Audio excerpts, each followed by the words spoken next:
Chers collègues, chers amis, bienvenue à la troisième session.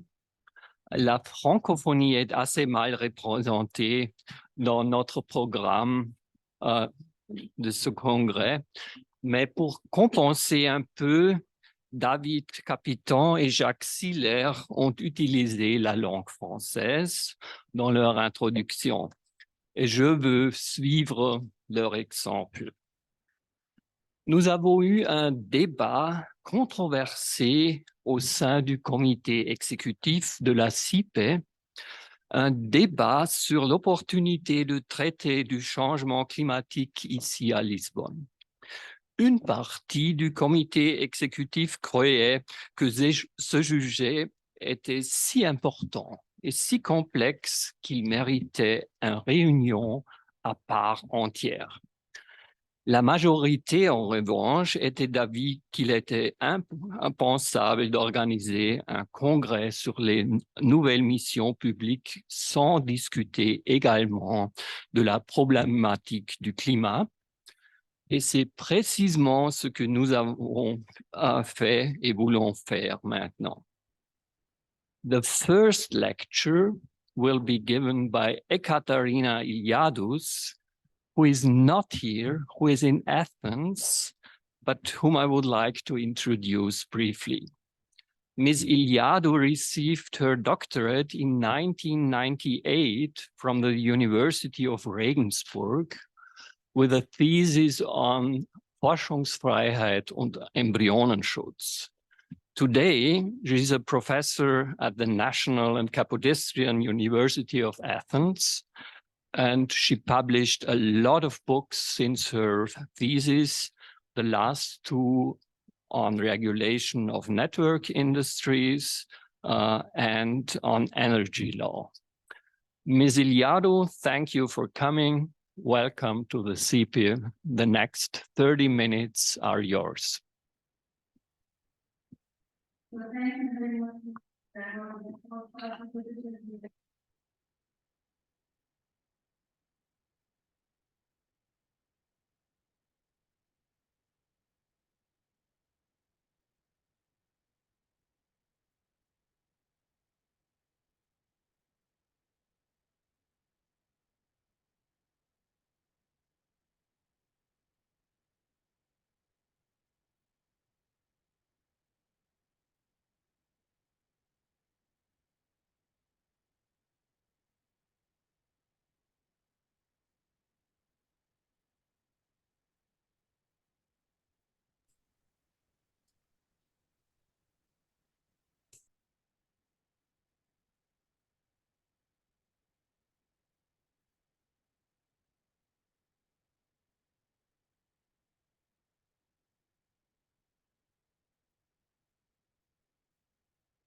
Warmest thanks, Ms. Iliadou, to Athens for this excellent overview. You gave us a profound reappraisal. You showed us that climate change affects everything and everybody, and you introduced us in climate constitutionalism.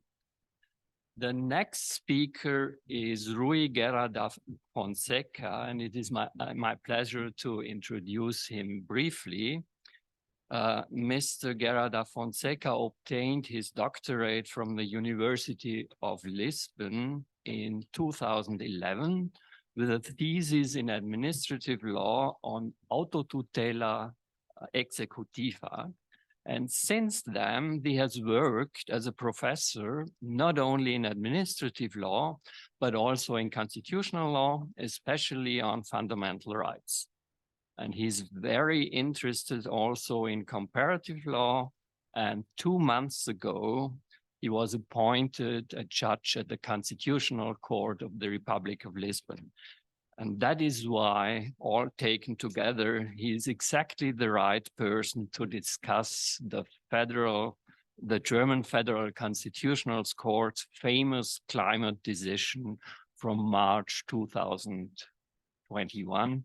Mr. Fonseca, the floor is yours. Thank you very much, Mr. Chairman.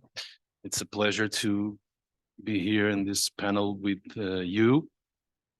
Good afternoon, everyone.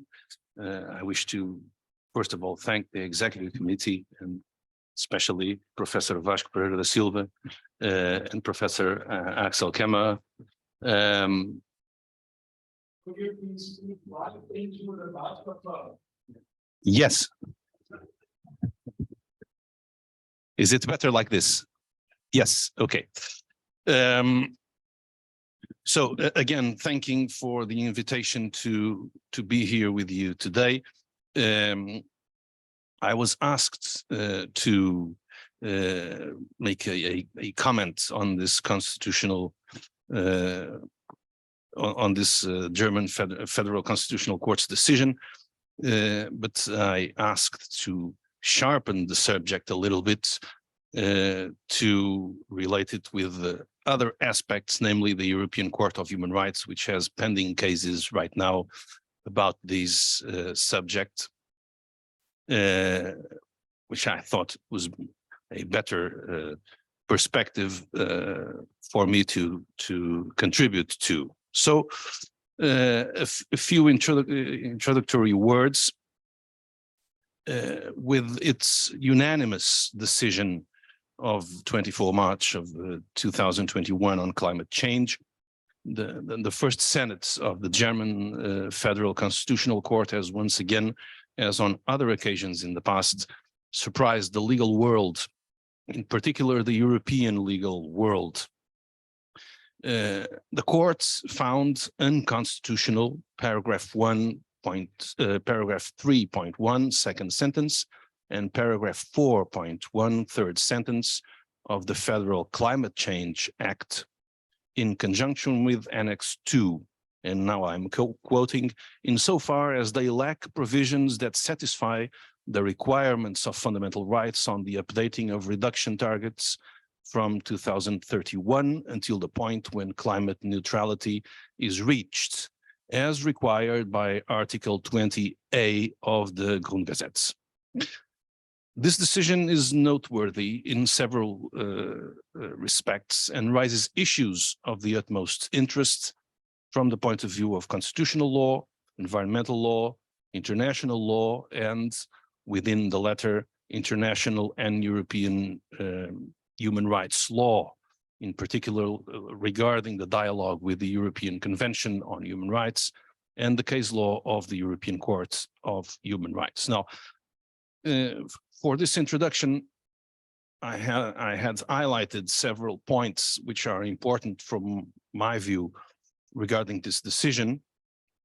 I'm not going to do that because it would be very time-consuming considering the 30 minutes that I had at the beginning. But this decision clearly summons up a very interesting idea of Professor Daniel Innerarity, which, as you may well know, is the author of the famous theory of complex democracy, with an idea which is not beyond controversy, which is, and I'm quoting again, democracies have to protect certain goods to which the electoral game does not pay enough attention. Somehow, it must defend itself, against the absolutization of its own logic. Everything that has to do with the protection of minorities, intergenerational justice, or certain commitments to the environment, that is, to interests that by definition are scarcely present in our decision-making procedures, requires some kind of justification that does not depend on the will of the electorates that actually exist. The translation is mine. Now, as is well known, climate litigation has grown exponentially in recent years, and this reveals, first of all, an obvious widespread concern on the part of the people about climate change and the role of states. But it also reveals their disbelief in the democratic deliberative political process for achieving results, or at least for achieving them in good time, according to their own vision of what good time means. In other words, recourse to the courts seems to be motivated by reasons of urgency, which is paradoxical given the slowness commonly attributed to justice, and which is, as we all know, a structural problem of democracies.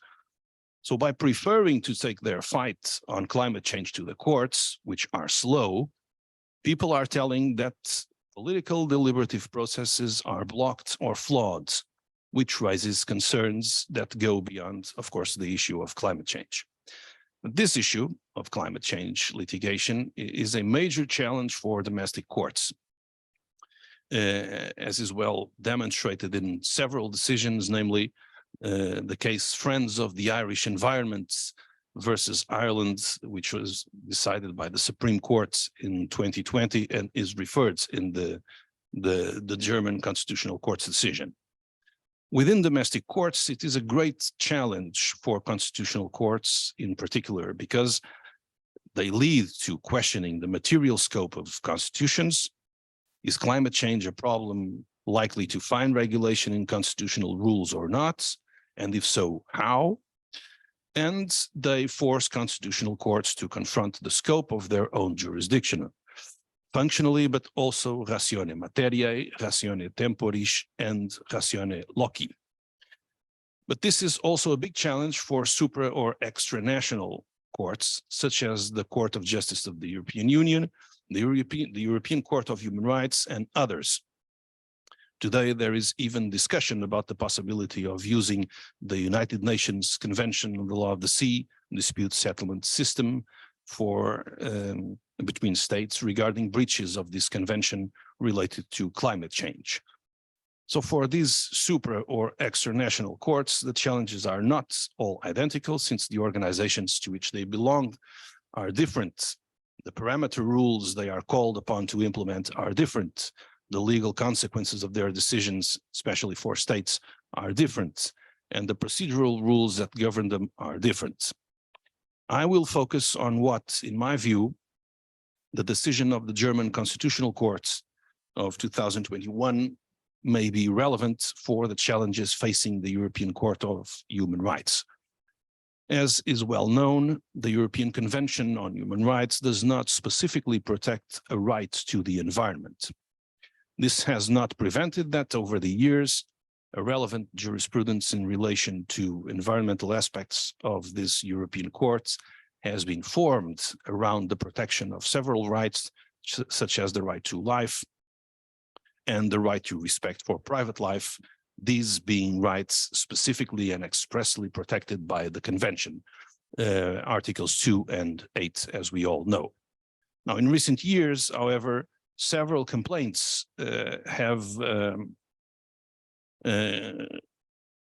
with a more specific scope have come to the European Court of Human Rights, precisely that of climate change. Some cases deserve special mention. The case of Verein, Klima, Seniorinnen, Schweiz, and others against Switzerland, which was heard by the Grand Chamber on last 29 March. The case of Carême versus France, also heard by the Grand Chamber on March 29.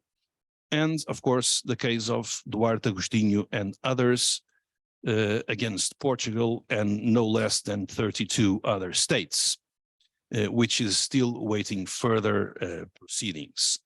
All these cases are pending before the Grand Chamber, and none has yet reached a final decision. There are others pending before other formations of the courts, which the court has decided to postpone for the time being in order to find a way to deal with all of them, and in particular, the three that I just mentioned. There are various problematic issues, particularly with regard to procedural rules and requirements for complaints, so active legitimacy or standing of the plaintiffs related to the concept of victim, exhaustion of domestic remedies, but also other aspects linked to jurisdiction of the court, the scope of protection of the convention as a living instrument, and of course, the willingness of states parties to monitor the implementation of the court's decisions should the court come to conclude that there are positive structural obligations of states in the area of climate change. The context is that of the globalization of law, driven by a phenomenon that, as such, is undeniably global, which is climate change. This is what explains why people are shooting in all directions, so to speak, provoking the intervention of any and every court before which, at least first sight, they may have standing, although all things considered may later not be the case. This context of the globalization of law is usually identified with the problem of multi-level protection of fundamental rights, which is largely seen as an ascending set of protection possibilities, in the sense that where constitutions are not sufficient to protect the legal situation of individuals, other levels of protection arise to compensate for this deficit. This can happen either through supranational judicial or quasi-judicial institutions, or through the application of norms and principles of international law by domestic jurisdictions to fill the gaps or incompleteness left by constitutions. I believe that this decision of the German Constitutional Court brings important contributions in this respect, which are likely to influence the jurisprudence of the European Court of Human Rights. But this influence may, in my opinion, go beyond the specific context of the multi-level protection of fundamental rights, since it addresses structural aspects of the globalization of constitutionalism. So now, on the globalization of the Constitution of the Federal Republic of Germany. The globalization of constitutionalism, seen from the domestic point of view of national constitutions, usually refers to the openness of the latter to outside normativity. In this sense, it is a question of knowing how, when, and in what respects, and why, and to what ends national constitutions receive or incorporate or allow the application in their regulatory space of norms produced by institutions other than those which they expressly regulate but recognize. And it is a question of knowing whether national constitutions recognize these norms as having a value identical to their own, or whether they project onto them a value that they do not initially recognize. Now, the decision of the German Constitutional Court appeals to another sense of the globalization of constitutionalism. In fact, here, I believe it is the Constitution itself that is globalized. From a subjective or institutional perspective, it is the German Constitutional Court that attributes a global dimension to the Constitution, stating its validity and effectiveness are relevant in global terms. I think we can identify the following different planes or senses of globalization here. In the first level, there is a globalization in the material sense, insofar as the Constitutional Court considers that the reduction of CO2 emissions by Germany, which represents about 2% of worldwide emissions, constitutes an obligation emerging from the Constitution, regardless of the identification of equivalent obligations by other states.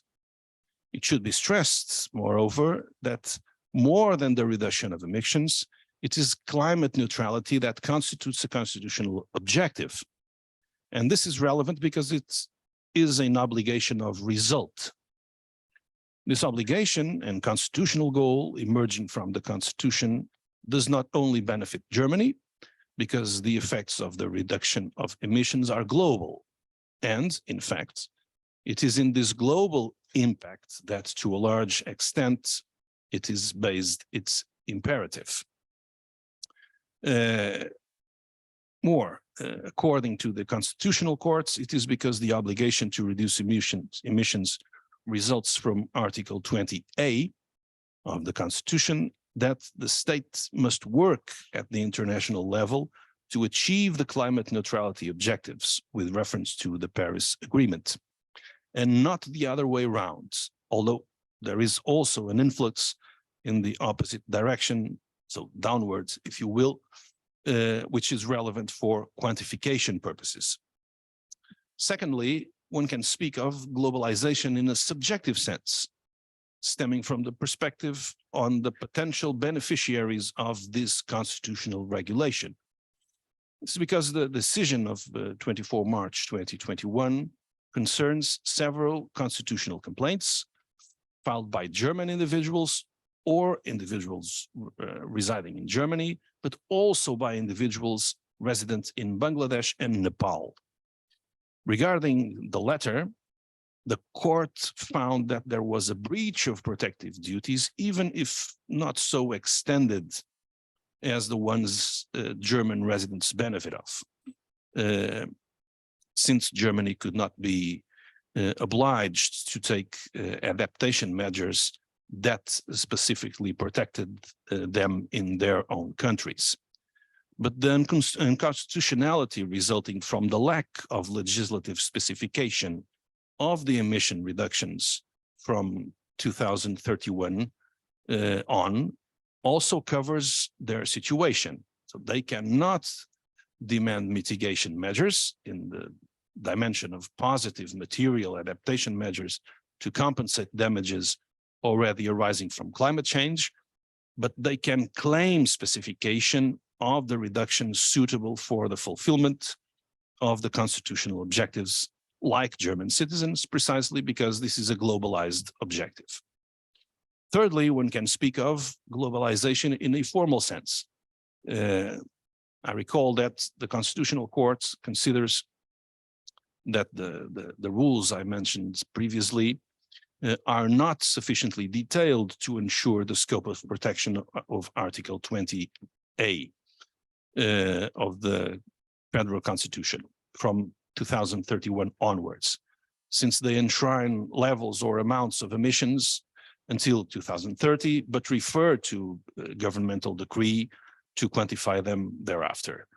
Now, for the Constitutional Court, Article 20A establishes a reservation of function of parliamentary legislative acts regarding a more specific path for the reduction of emissions, justified in part by being the most appropriate place for the democratic composition of multiple interests involved. Without wishing to develop this sense of globalization excessively, it may well be said that the Constitutional Court extends to non-residents in Germany or outside Germany, but who are affected by the action or commission of the German federal state that has global impact, the right to see this legal discipline densified by legislative acts. In other words, non-residents in Germany have an interest, if not a constitutionally protected right, to benefit from the democratic legislative process in Germany when it comes to disciplining obligations of the German state with global impact, in this case, in respect of CO2 emissions relevant to climate change. There is also a fundamental aspect that deserves to be considered around the objective notion of freedom or future freedom on which the Constitutional Court's decision is based. I will not discuss the meaning of this specifically, but in the context of the decision, this concept or this distinction moreover serves to include the protection of the freedom of future generations, which would always be problematic for a subjective notion of freedom, precisely because future generations, by definition, do not yet have subjective rights because they do not yet exist. Now, the need to protect future freedom presents itself as evidently necessary to the court as soon as the inevitability of global warming due to CO2 emissions is admitted, because each gram of CO2 inevitably makes the goods, which is freedom, scarcer in the future, because it is absolutely certain that the possibilities with which we will be confronted in the future will be reduced. We will inevitably have less freedom of choice, and that freedom will decrease at a steep pace unless the path to neutrality is taken through demanding milestones. The difference vis-à-vis other historical moments is that today science allows us to anticipate the end, or at least chaotic moments in which freedom as we know it today will be called into question. So the Constitutional Court does not say this way, but it seems logical and fair to conclude in this manner, just as it seems reasonable to state that the court intends to prevent the normalization in the future of states of constitutional exception for climate reasons. So the decision of the German Constitutional Court is a very strong affirmation of the German Constitution, of course, and the constitutionalism that drives it. It is indeed a decision, I would say, of constitutional legacy. And in our time, it could only be so by assuming the field of globalization of law. Now, this presents challenges regarding the European Court of Human Rights jurisprudence and the complaints pending before the European Court related to climate change particularly. In my opinion, the German Federal Constitutional Court's decision is likely to bring some important contributions, and that's what I want to talk about in the next few minutes. I believe I still have some time. So first of all, on jurisdiction. The European Court of Human Rights has its jurisdiction limited by the scope of the convention according to its Article 1. And I quote, "The high contracting parties shall secure to everyone within their jurisdiction the rights and freedoms defined in Section 1 of this convention." This scope of jurisdiction is territorial from the outset, so ratione loci, but also ratione materiae and ratione personae. With regard to jurisdiction ratione loci, the European Court of Human Rights accepts that the convention has application outside the territory of the state against which a certain complaint is made, if it maintains effective control outside its borders. There is extensive case law on this matter in connection with the presence of armed forces of European states parties to the convention outside their territory, meaning outside the territorial delimitation of the convention. There are so many cases like the Al-Skaini and others against the United Kingdom, for instance. At issue was the death of 6 relatives of the complainants in Basra in 2003, the 3 in situations of exchange of fire, or even at the hands of UK military. And the European Court of Human Rights found that the United Kingdom had control of southeastern Iraq, which it had taken over for the maintenance of security and thus had jurisdiction. But such control does not have to be specifically territorial. In Hassan against the United Kingdom, it was decided that the territory controlled does not have to correspond to an extensive portion and can even be a spot control. The court held that if an individual is physically in the hands of the authorities, in this case it was British military, there is jurisdiction. However, the globalization in the material sense of the German Constitutional Court's decision implies the recognition of a, let's say, new form of jurisdiction that consists in the global affection that CO2 emissions imply.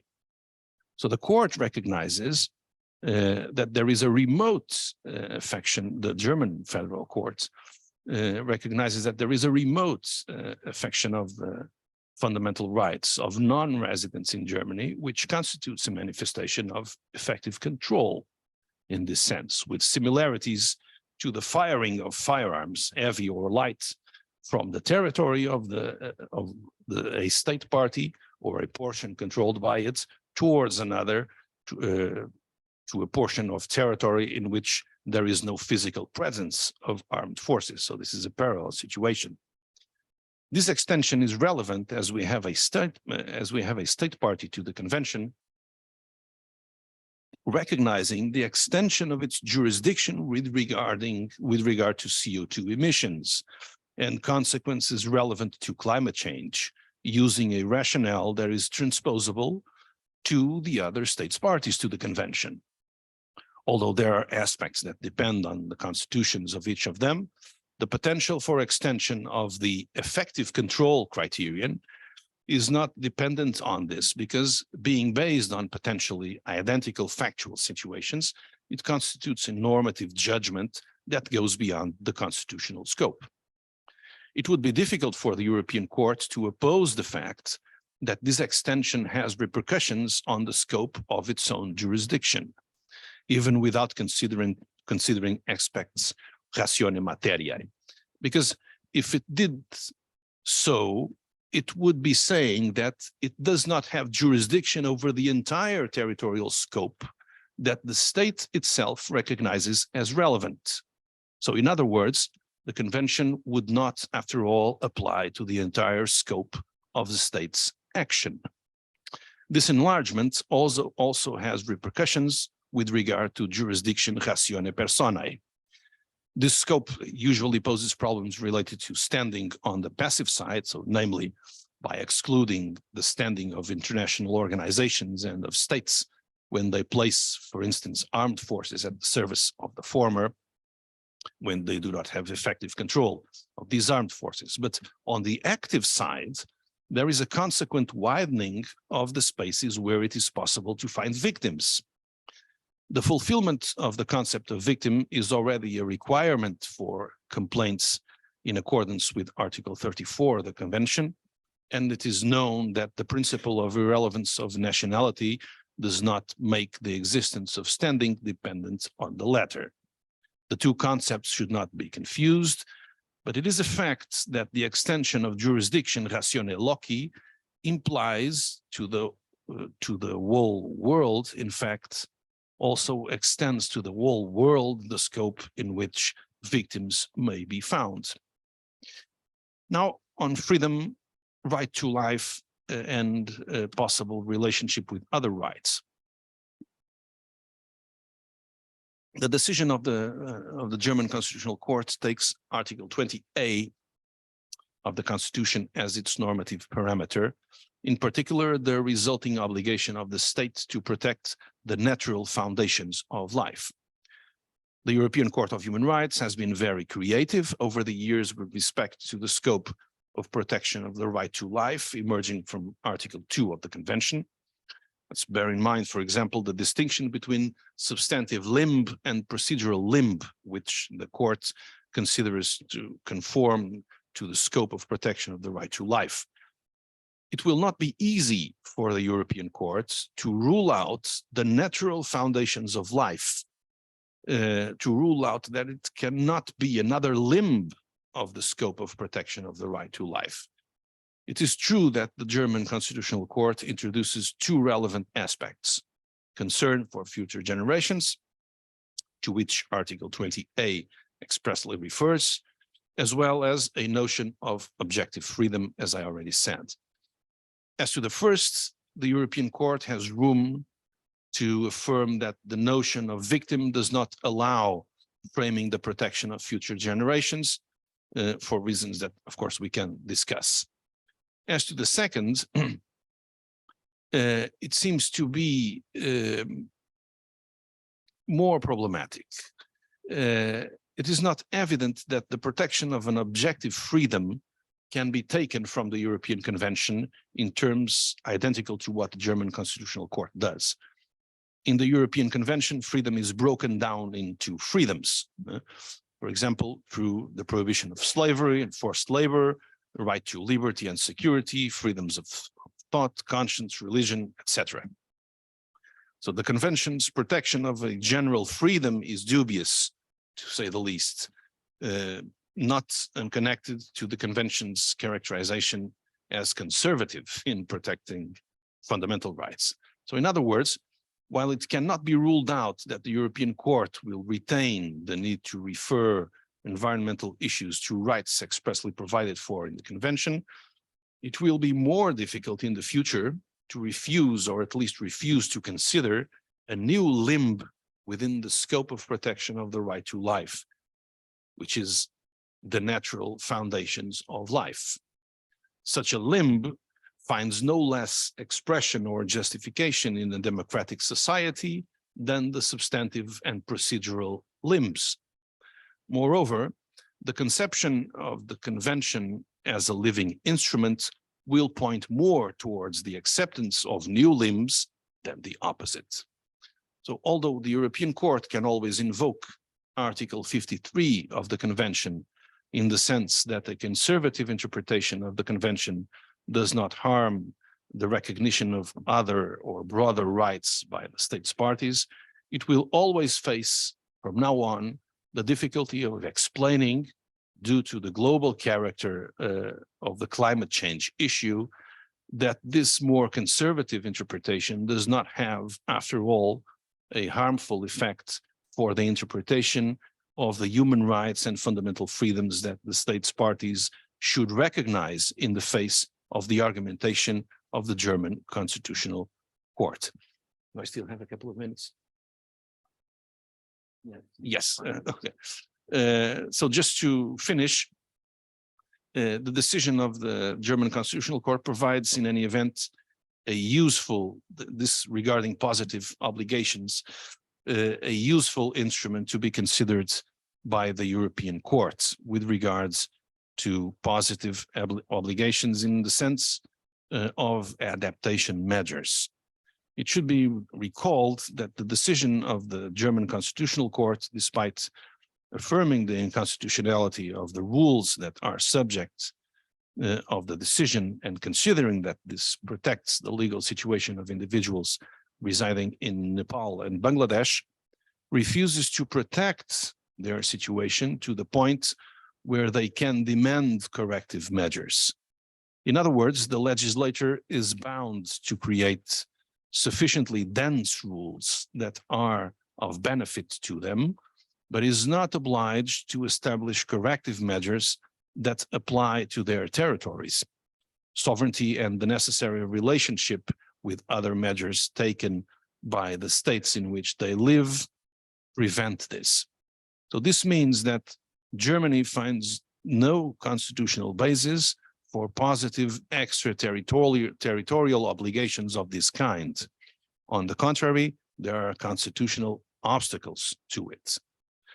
Thus, it would be difficult to enforce any decisions of the European Court that were adopted with that scope, which would allow the courts, in the event of future extensions of jurisdiction, to limit its decisions to affirming the violation of the convention and, at the limit, ordering legislative measures only.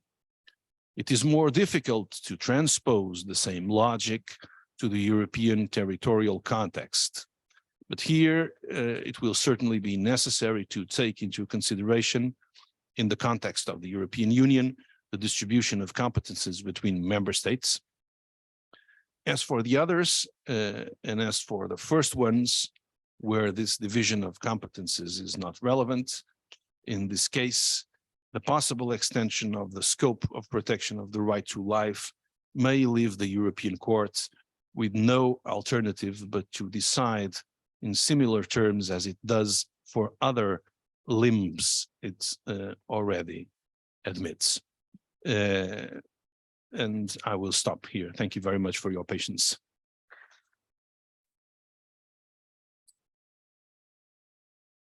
Thank you, Mr. Guerra de Fonseca.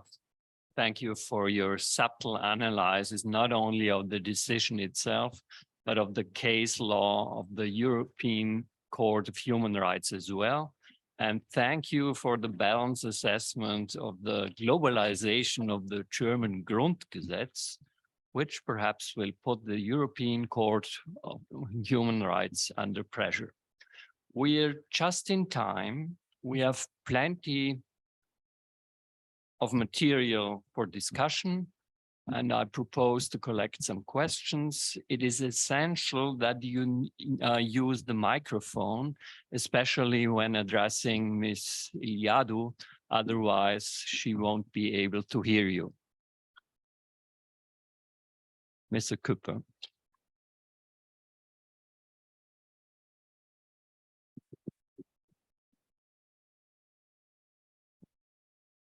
Thank you very much to both presenters for very interesting speeches. I enjoyed both very much and have a question for each of you.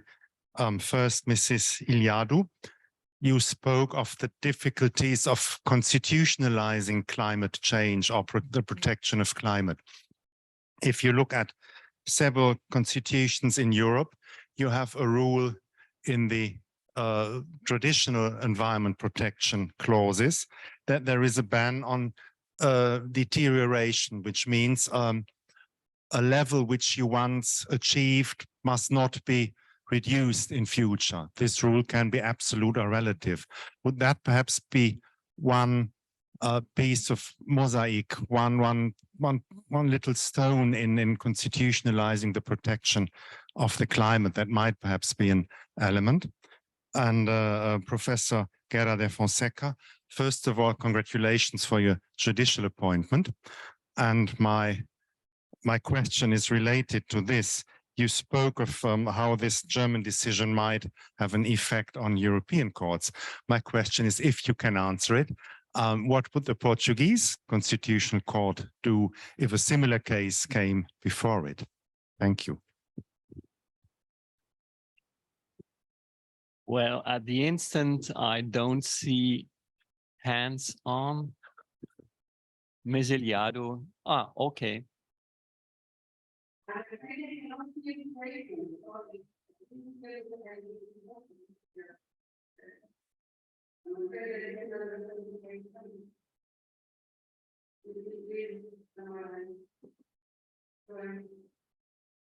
Perhaps it is possible to repeat the question in short. Yeah. Can you hear me now? Yes, am I audible? Oh, okay. Can you hear me now? Ah, okay, perfect. You spoke about how difficult it is to constitutionalize the protection of the climate, to find appropriate constitutional rules. If you look at existing rules on environment protection in several European constitutions, you find a rule that gives a ban on deterioration, which means a level once achieved must not be reduced in future. This rule can be absolute or relative. Would that be perhaps one piece of constitutionalizing climate protection? Would that be one element of such a rule which you say is so difficult to find? Ms. Eliado, please, and then Mr. Guerra de Fonseca.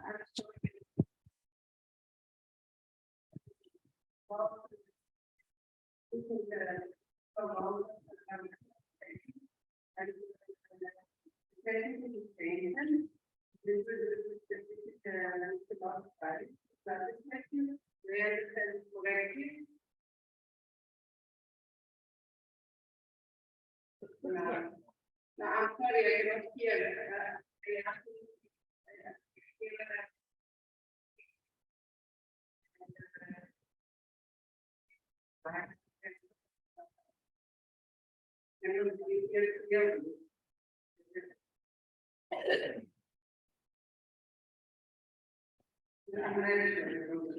Ich würde manchmal über the different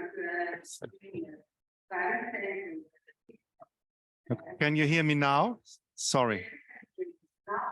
Oh, perfect. So I saw. No, we have to find the proper microphone. Now we have the procedure the others can follow. Okay.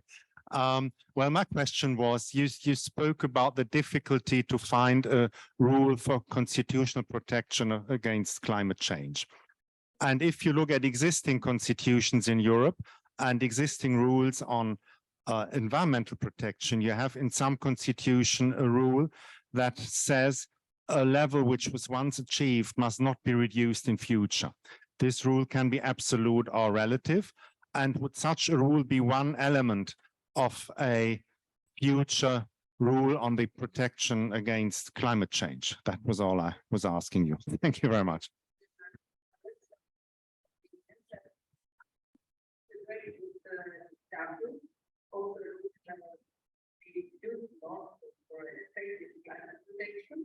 And I kind of mentioned fixed priority. The idea is that the crisis, such as the climate crisis that we are discussing right now, creates hierarchy between the norm alone. The crisis as a fact, which is the idea. And that we have to respect this hierarchy. These potential role mechanisms of balancing that create insecurity because of the magnitude of the problems that we have faced here, and because of the significance of climate change for our future, for our children. The idea is that we have to accept priority of climate protection against all other interests, even against environmental goals. Because it's even more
Mr. Guerra, please.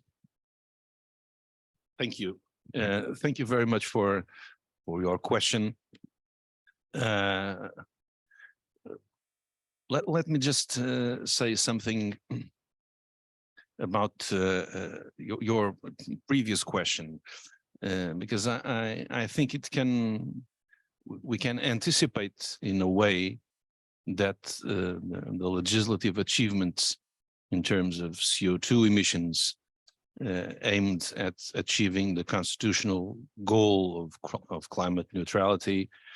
I mean, I believe that the court or the courts will be inclined to protect it by the prohibition of retrogression, as in other constitutionally relevant areas, such as social rights. Perhaps here with more demanding criteria in terms of assessment of non-arbitrariness or not, but I am reaching now. But I think that looking at the German Constitutional Court's decision, the things are set for this next step. So to introduce or to bring up the prohibition of non-retrogression regarding emissions. Again, I am reaching, but I think that the elements are already in place for us to be able to predict this kind of scenario. Regarding the Portuguese Constitutional Court, because of the system we have, I believe we will be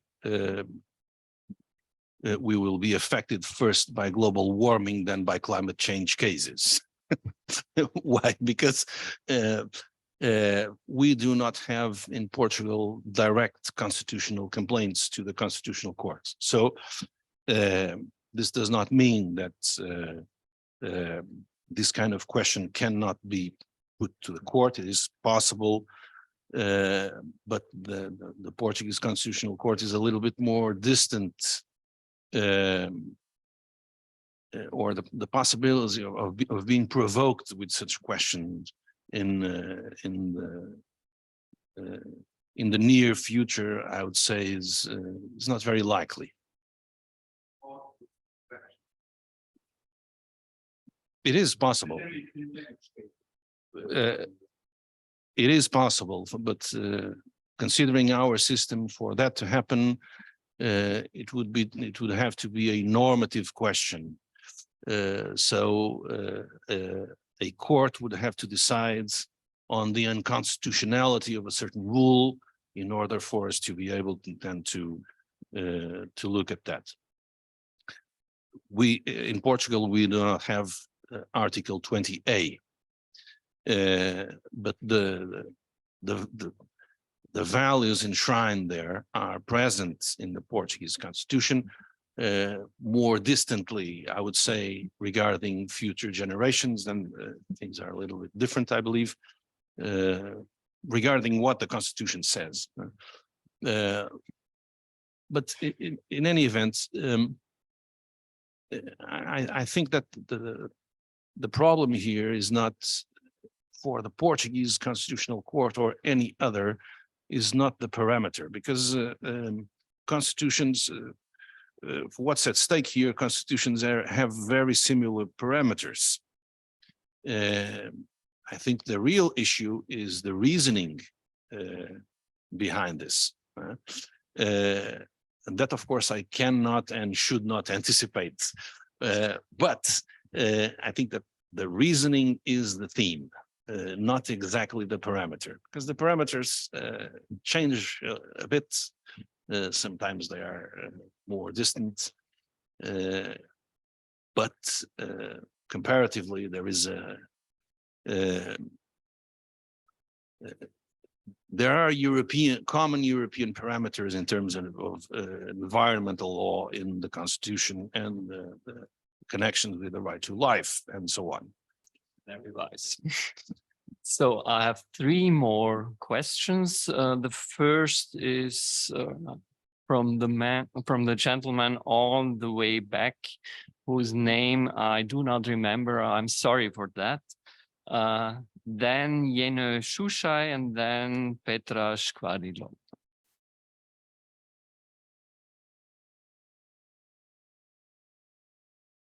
And of course, if you plan to address Ms. Iliadou, it would be wise to take that microphone. No, it's for Professor Guerra de Fonseca, so I can speak from here.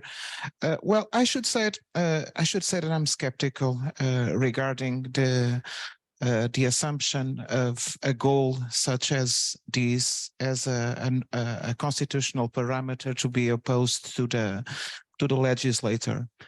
Well, perhaps one should be aware of what one can expect from law, from constitutional law, and from constitutional courts. After all, perhaps we should go back to some lessons by Kelsen when reflecting on what sort of norms could be applied by courts against the legislator. And there are other possibilities, for instance, the distinction between arguments of principle, which have to do with rights, and arguments of policy. Because after all, when a constitutional court opposes the legislator a norm such as this, it's actually imposing. I'm not questioning the relevance of the policy, the importance of the goal. I'm not questioning that. I'm questioning whether a constitutional instance should assume as its own, in certain terms, a specific goal. And there is the possibility of interpreting constitutional clauses such as these as directed to the legislator. And I'm citing Kelsen here, perhaps. My point is only that one should go back to this caution, because this sort of reasoning could be used in many levels. It could be used on the environment, it could be used on the economy, it could be used in many realms. So this is just a note of caution. Thank you so much, and I know that you weren't assertive, so I would like to hear what you have to say about this necessary caution from my perspective. Thank you. Thank you. Jene Shushai, please.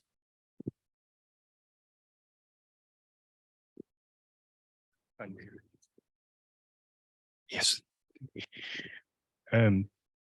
Thank you very much for the presentation. I have two short comments to the excellent presentation of Judge de Fonseca. I remember that there was one case in the Netherlands, a very interesting case last year, and that was related actually the emission quota rules, which are not implemented in all member states as it is required.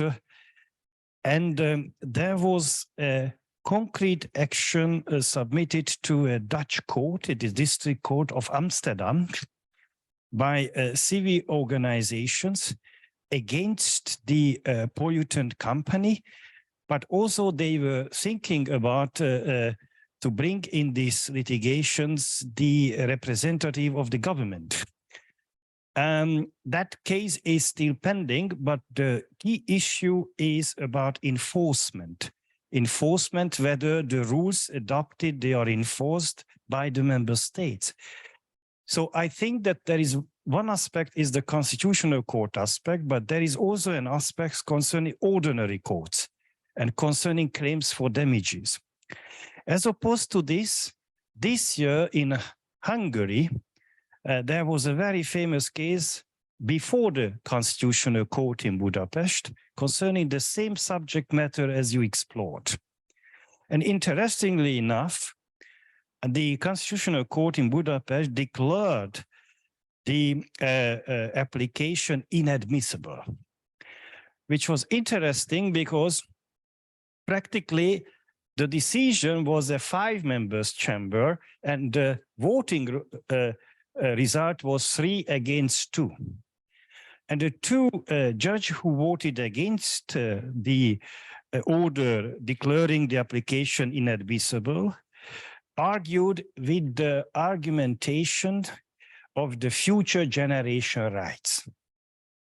Because the future generation rights is something which we are putting at risk. If global warming, if non-respect for emission rules, if we don't respect all the rules we adopted together, the European Union, we practically risk the life of future generations. And that is the real risk of the climate change problems which we are all facing today. To cut the long story short, I think this is therefore a very important comparative law question at the level of constitutional courts in the different member states. You explored the German, but there are also already concrete cases in Budapest. I think it will go to other constitutional courts in other member states very soon, and how they will approach. And I wanted to share with all of you that I think that sooner than later, this issue will even land at the Luxembourg court. We are a preliminary ruling which will be sent questions to the Luxembourg court by constitutional courts in member states. Thank you. Thank you, Petra Škvarilova, please, and then Jacques Silla.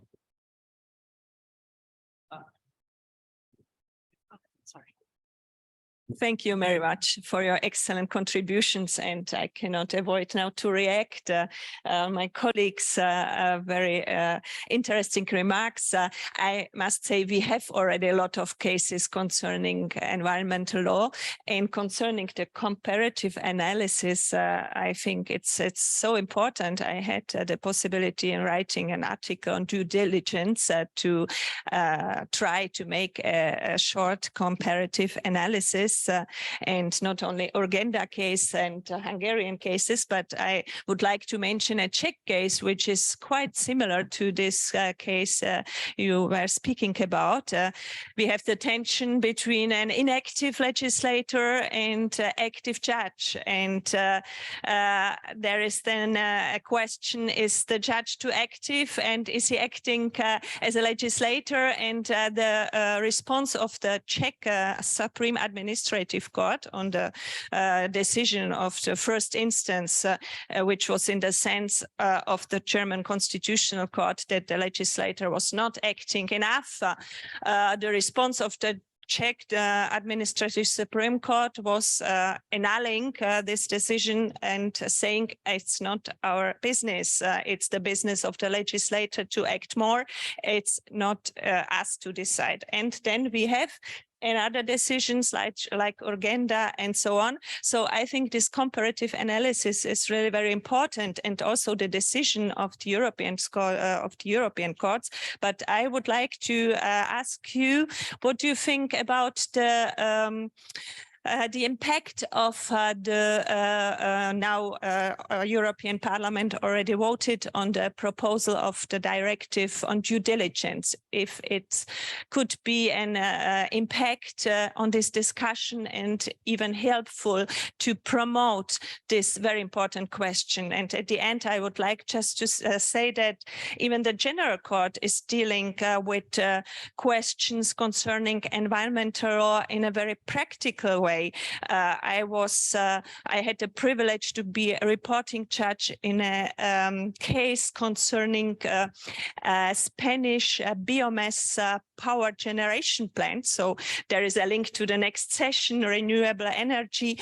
And that was a case concerning the European Investment Bank and the decision of the board of directors to invest, to give money for this project. project, which was challenged by the NGO Client Earth, saying you have to review in the sense of the Aarhus Convention, Aarhus regulation, this decision, because it's not good for the environment. And the European Investment Bank reacted, it's inadmissible. We are like a normal bank.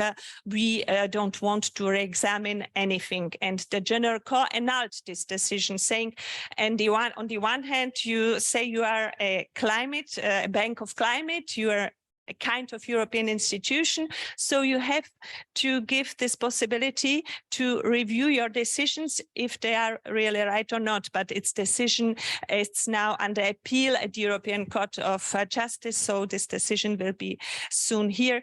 But that's a concrete example of dealing with the questions of climate change at the European Court of Justice. And my question on the directive on due diligence, if you think that could be something, a step forward or even a big step forward in this sense. Thank you. Thank you. The next discussant and the last one, with a view to the clock, I have to close the list of speakers, is Jacques Silla. Yes, I came here because I have a question for both speakers, but also for the organizers. And the question is around what we do mean by constitutionalism. So my question to Professor Iliadou is, did I understand well that you think that in modern constitutions, we should have detailed criteria as to the level of emission of CO2 and these kind of things in order to be able to have goals in the constitution? If I understood you badly, okay. Otherwise, I have very mixed feelings about this. And it's linked to the second question, which is, I would say, mainly to Ruiz Fonseca.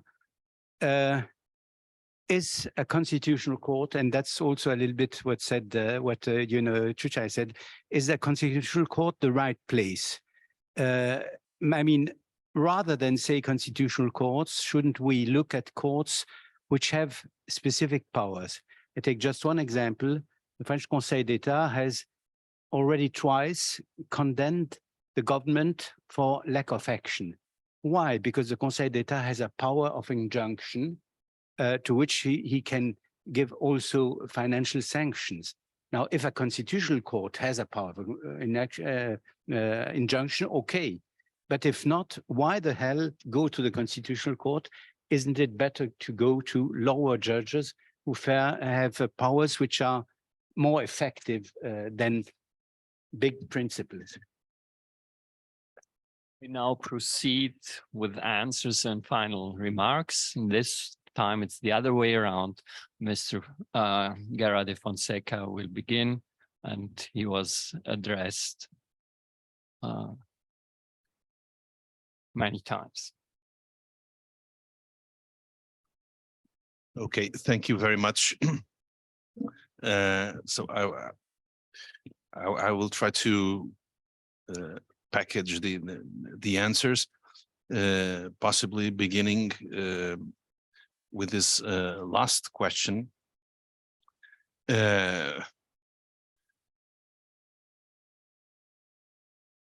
Multi-level protection has some paradoxes. We saw a paradox like this in Spain in the last few years, where the Constitutional Court did not consider unconstitutional some new labor legislation. But then many of the lower courts said, okay, so it's not unconstitutional, but it is against the European Social Charter, so we will not apply it. This is just an example to illustrate this, that I think we will have around climate issues. Environmental law is not specifically my area, but I believe that we still have years of litigation that will create an intense turmoil at both constitutional and non-constitutional levels. And so we have a debate for years, I believe, because also most constitutions, and possibly the German constitution is more expressed than others. The goals, as Luis asked, it's actually questionable if there is if climate neutrality is a constitutional goal, and if it can be established as a goal by a constitutional jurisdiction towards the legislature. I have doubts about that.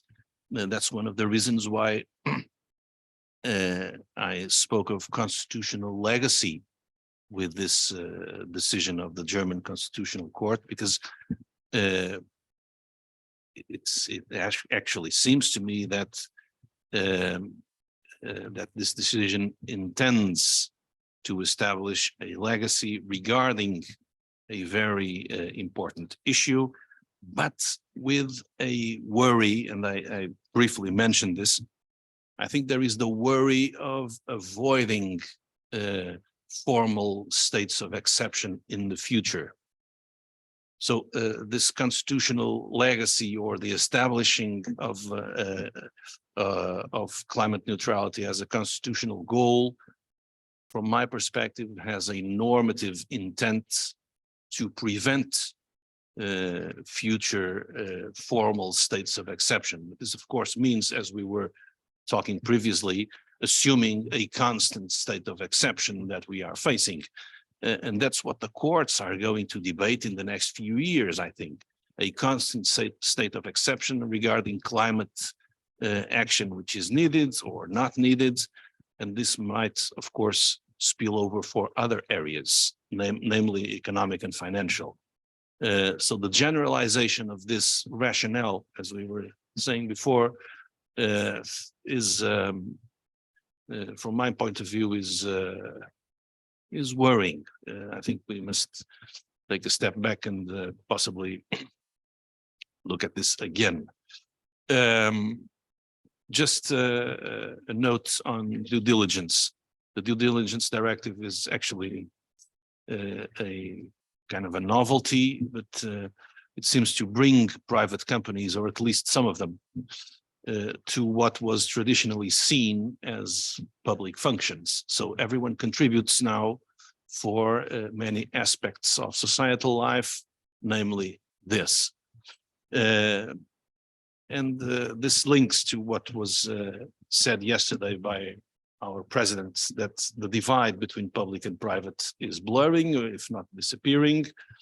So this is another difficulty to bring to the pot of this discussion that's going to go on in the courts. So asking or answering Professor Ziller's question, I really think we are redefining, in a way, at least some aspects of what constitutionalism is and where it develops. This is what I have to say. Thank you. Thank you. Ms. Iliadou, please. Thank you very much.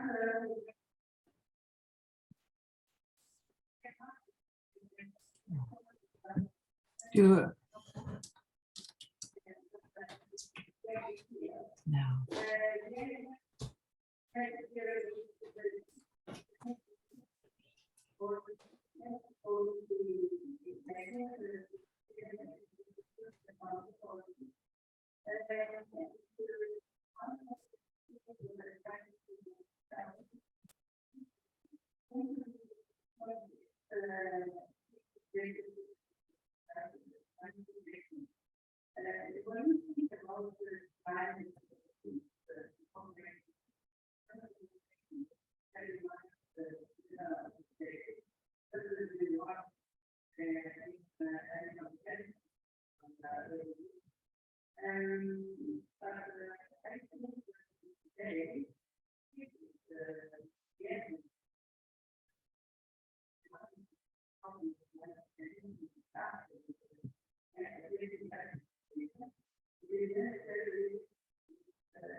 Thank you, Ms. Iliadou, for these closing words.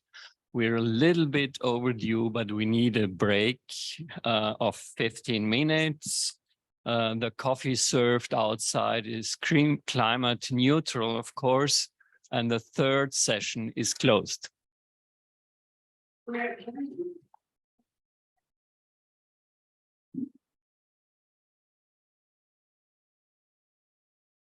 you.